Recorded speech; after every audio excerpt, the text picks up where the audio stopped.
Corría el año 63 a.C.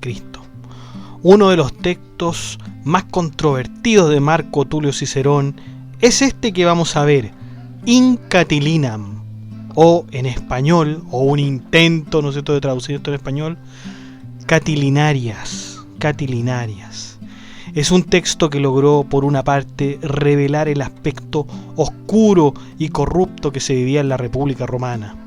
Esta será una de las mayores contribuciones de Cicerón a disipar los poderes de corrupción ejercidos por los aristócratas y su ambición de poder con tal de llegar a ser altos magistrados. Catilinarias, ¿no es cierto?, proviene del nombre Catilina, que era un nombre muy famoso en la República Romana, y fíjense el título, In Catilinam, es decir, contra Catilina. A veces esta palabra, ¿no es cierto?, esta partícula que se llama in, es en contra, contra Catilina, así se llama el libro. Y es muy común que in sea contra, por ejemplo, inaudito, contra lo escuchado, ¿no es cierto?, contra lo oído, ¿ya? Inédito, contra lo que está, ¿no es cierto?, dicho. Por lo tanto, es muy interesante este libro. De este texto se hicieron varias semblanzas en cuadros y películas, de hecho, pues no es un hecho que haya pasado desapercibido.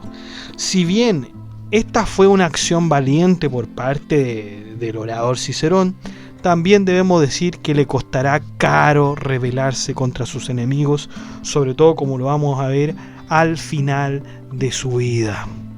Más adelante veremos el porqué de estos futuros males. Por lo tanto, sin más preámbulo, bienvenidos todos, se me olvidó dar la bienvenida, es un texto muy controversial.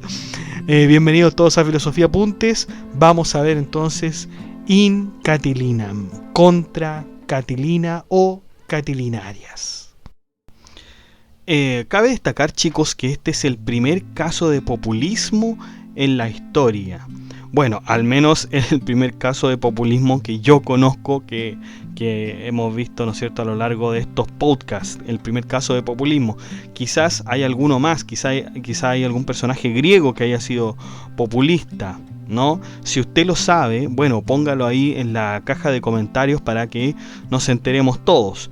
Pero hasta donde yo sé, este hecho con Catilina es uno de los primeros casos de populismo en la historia, o en Roma al menos.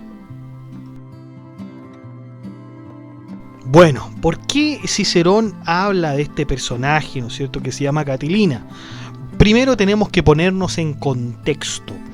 Pompeyo, en la época de Pompeyo, aún está encargado de la guerra de Oriente en contra de los reyes persas.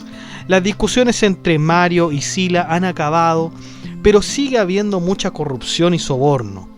César y Craso se peleaban por ejercer una dictadura en la República. Recuerden que César y Pompeyo y Craso, ¿no es cierto?, formaron una especie de triunvirato y ellos gobernaban, ¿no?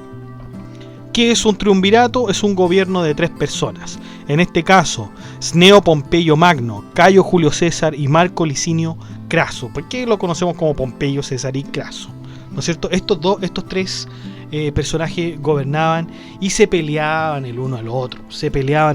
Como es natural que se peleen el poder cuando 3 personas mandan, ¿ya? Y sobre todo César y Craso, que en un principio se peleaban por ejercer una dictadura en la República, a la cual Cicerón estaba en total desacuerdo. Este era el escenario perfecto para aprovecharse de la crisis y obtener poder mediante la corrupción. Es aquí donde, en esta crisis entre los estos 3 hombres, ¿no es cierto?, Pompeyo, César y Craso, que tenían batallas por aquí, batallas por allá, ambiciones de poderes por ciertos lugares, por ciertos territorios, es aquí donde entra Lucio Sergio Catilina, un político romano acusado de varios delitos, los cuales se libraba comprando a sus acusadores. Catilina compraba a sus acusadores y lo dejaban libre. Ya habíamos hablado en algunos en algunos videos sobre la vida de Cicerón, el conflicto que estos dos tuvieron. Ahora, en este momento, ¿no es cierto? En este momento de la historia, estamos hablando del año 63 a.C., o no sé si es tan preciso, este hombre, ¿no es cierto?, Catilina, se estaría postulando para cónsul mediante medidas populistas que lo acercaban a la gente, y si no lo lograba mediante los votos, entonces lo haría mediante la violencia. ¿Ya? Por lo tanto, tenemos nuestra primera catilinaria, porque así divide Cicerón sus acusaciones. La primera catilinaria, es decir, la primera acusación contra Catilina. Y arremete, ¿no es cierto?, Cicerón diciendo que por derecho debió haber sido ejecutado varias veces, ¿no? El poder de Catilina, bajo los jueces y el dinero, lo dejan viviendo y encima tratar de llegar a ser cónsul. Catilina tenía planeado incendiar la ciudad de Roma para sembrar el terror. Sería el momento oportuno para asesinar a Cicerón y a los senadores que le fueran aliados. ¿Cómo pudo saber esto Cicerón? Todo fue gracias a su amante Fulvia, quien le informó de los planes de Catilina.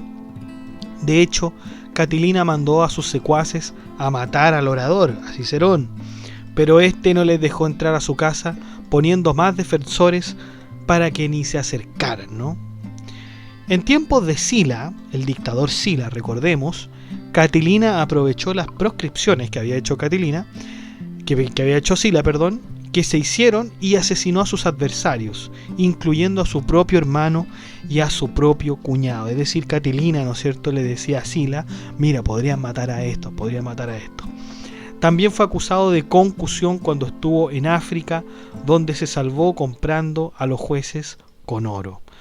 Cuando Cicerón termina esta catilinaria, Catilina huye de dicho escenario corriendo, cuando hace la primera acusación Cicerón, ¿ya? Y aquí vemos cómo surge, ¿no es cierto?, la segunda catilinaria. Apenas se fue del Senado, Cicerón le dice a su audiencia que ya no hay nada de qué preocuparse, pues Catilina se va por su propia voluntad. Por lo tanto, Catilina tiene dos opciones: vivir del eterno bandidaje o desterrarse él mismo. Catilina en efecto huyó, pero no para el destierro. De hecho, ese fue su propósito, parecer que se iba al destierro. Pero no, Catilina planea la conspiración y tomarse el poder por la fuerza. En efecto, Catilina tenía un atractivo sin igual en la República, y esto le permitiría convencer a cualquiera. Con su populismo, Catilina prometió librar a los deudores de sus cuentas aplicando el concepto de tabulas novas, nueva lista de deudas que desechaba la anterior, y todo para conseguir, ¿no es cierto?, el consulado. Todos sus seguidores, a quienes convencía, resultaban ser los más viles y ambiciosos ciudadanos de Roma. Con ellos se juntaba y planeaban los peores males a la República, si alguna vez obtuvieran, ¿no es cierto?, el poder suficiente, eso sí. Los primeros seguidores de Catilina eran ciudadanos respetados en Roma, adinerados, que no pasaban ningún problema económico, pero que en su mente le tenían llena, ¿no es cierto?, la tenían llena de conspiración, de querer poder más que dinero, ¿no? Y estaban llenos de ambición. Los segundos seguidores de Catilina eran los ciudadanos que contrajeron fuertes deudas en la República. Esperanzados por salir de sus deudas, estos deudores confiaron en las medidas de Catilina de hacer una revolución y abolir todas las deudas.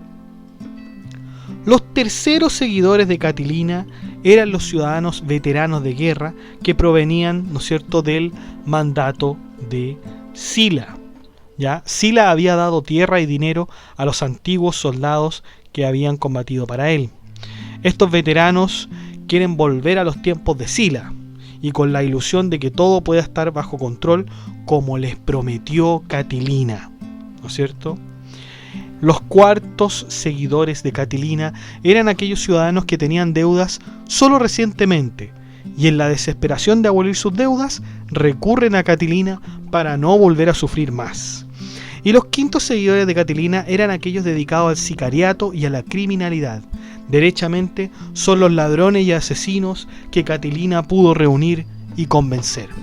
Con esto nos podemos dar una idea del séquito que sigue a Catilina a las posteriores conspiraciones que organizará en contra de Cicerón y el Senado. Por lo tanto, la segunda catilinaria, qué difícil decirlo, se enfoca, ¿no es cierto?, en el círculo que rodea a Catilina y sus seguidores. Veamos entonces la tercera catilinaria. Los rumores decían que Catilina se iba a ir a Marsella para el destierro, pero la verdad es que se juntó con Manlio en Etruria para armar un ejército. Al saber que Catilina ya estaba dirigiéndose a Etruria, Cicerón envió a 2 de sus hombres, los pretores Lucio Flaco y Gayo Pomptino, con el objeto de saber qué tramaba Catilina. Los pretores y sus hombres se quedaron vigilando cerca del puente del río Tíber. Ahí se quedaron hasta la noche cuando los secuaces de Catilina los atacaron sorpresivamente. Los pretores pudieron sofocar el ataque y junto con ello capturar a uno de los amigos de Catilina, Cimbro Gavinio, Lucio Estatilio, Lentulo y Cétego. Acto seguido, Cicerón consultó con el pretor Gayo Sulpicio si habían armas en la casa de Cétego, y por supuesto las había por montones. Luego interrogó a Volturcio, un amigo de Catilina, para que declarara qué se tenía, ¿no es cierto?, entre manos. Volturcio confesó que Catilina planeaba quemar la ciudad y atacar la infantería de Roma para hacerse con el poder. Además, Volturcio reveló las tablillas en donde Léntulo, Cétego y Estatilio prometían hacer de todo para llevar sus acometidos en contra de Roma. Después de los agradecimientos a Marco Tulio Cicerón, Lucio Flaco y Gayo Pomptino, el Senado declara bajo custodia a todos los involucrados en la conjura. Esta acusación, ¿no es cierto?, la tercera, ya es algo grande, ya se hizo algo importante aquí y Cicerón está avanzando. Y Catilina cada vez más está siendo descubierto en su conspiración. ¿Ya? Posteriormente, Cicerón, después de un largo discurso, en un signo de modestia, pide a su audiencia que no se le agradezca a él, sino que a Júpiter, quien es la que ha salvado la república de dichos conspiradores. Y finalmente, chicos, tenemos la cuarta catilinaria.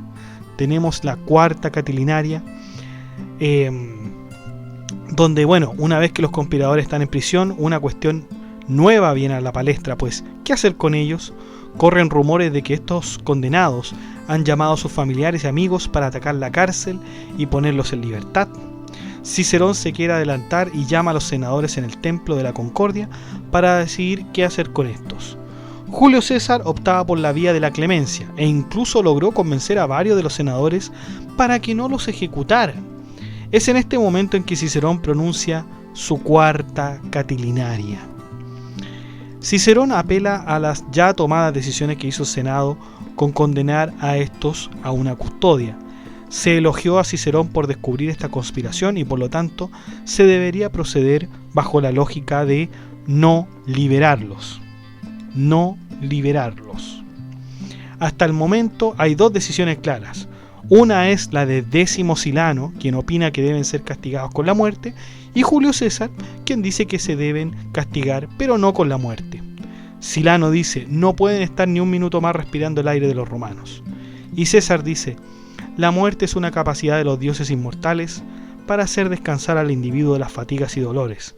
Es por eso que deben seguir viviendo castigados, exiliados y con sus bienes confiscados, porque de lo contrario, si se matan, significaría que descansarían. Obviamente Cicerón se inclina más por la opción de Silano, ya que el delito que han cometido los secuaces de Catilina, pueden volverlo a cometer estando libres gracias a sus influencias. Los romanos podrían estar en una nueva crisis.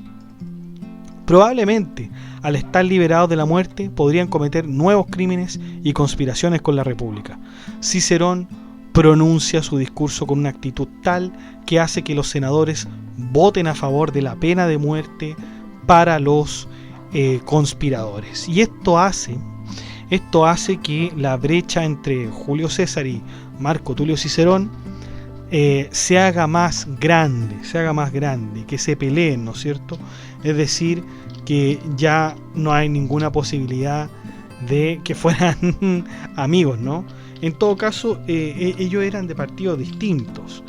Cicerón era de el partido conservador, por decirlo de alguna manera, los optimates, y al contrario, Julio César era del Partido Popular.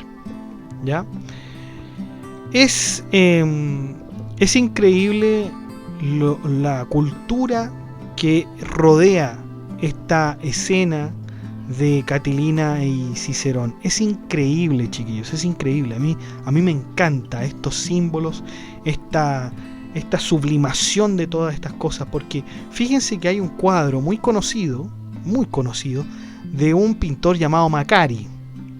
Hizo un cuadro en 1880 que se llama, de hecho, así, La Primera Catilinaria. Y en la Primera Catilinaria, que nosotros ya la habíamos comentado, hay algo que yo no dije, que es una frase, pero es una frase que dice Cicerón y queda para la posteridad. Y Cicerón dice: ¿hasta cuándo, Catilina? ¿Hasta cuándo abusarás de nuestra paciencia? ¿Hasta cuándo esta locura tuya seguirá riéndose de nosotros? ¿Cuándo acabará esta desenfrenada osadía tuya? Y hay un cuadro, vean este cuadro, ¿no es cierto? Se llama La Primera Catilinaria, y van a ver que está, ¿no es cierto?, la especie de senado, ¿no es cierto? Y está Cicerón en medio, y Catilina, ¿no es cierto?, sentado en una banca solo. Y pareciera ser que en ese momento es justo cuando Cicerón dice: ¿hasta cuándo, Catilina? ¿Hasta cuándo? Realmente un libro que tuvo efectos importantes, ¿no es cierto? Aquí se hizo lo que Cicerón había dicho. ¿Y qué pasó con Catilina? Bueno, Catilina fue informado de esto de los conspiradores, y el poco ejército que tenía hizo una marcha hacia Galia. ¿Ya? Se vio forzado, ¿no es cierto?, a luchar, sobre todo porque él tuvo que volver a Roma. Tuvo que volver a Roma innumerables veces, ¿ya? Y luchó, ¿no es cierto?, cerca de Pistoria, la actual Pistoia, en Roma, con la esperanza, ¿no es cierto?, de tener, ¿no es cierto?, una victoria, y no la tuvo contra Roma. Y en el recuento de cadáveres, todos los soldados de Catilina se encontraron con heridas frontales, y el cadáver del mismo Catilina se halló adelantado a sus propias líneas. Estaba ahí el primero, ¿no? Se le cortó la cabeza y esta fue llevada a Roma como prueba pública de que el conspirador había muerto.